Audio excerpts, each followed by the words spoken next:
દિયોદર ની વિધાનસભામાં આપણા વચ્ચે ઉપસ્થિત આપણા બનાસકાંઠા જિલ્લાના સંસદ સભ્ય પરબત કાકા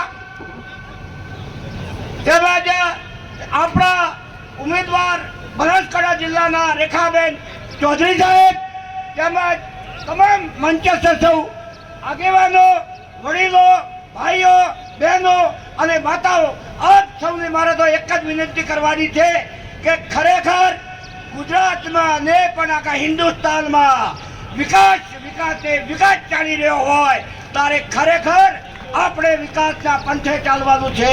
આપણે કોમવાદના પંથે નથી ચાલવાનું. કોમવાદને સાઈડમાં મૂકી આપણો ઉમેદવાર કમળ છે અને કમળને જીતાડવાનું છે. કમળ એ જ આપણો ઉમેદવાર, કમળ એ જ નરેન્દ્ર મોદી. એટલે આપ સૌને મારી વિનંતી છે, કમળના જ ઉમેદવારને પૂરેપૂરી તાકાતથી આપે તમારા આત્માનો પવિત્ર વોટ આપજો એ વિનંતી કરવા માટે આપણી વચ્ચે ઉપસ્થિત થયો છું.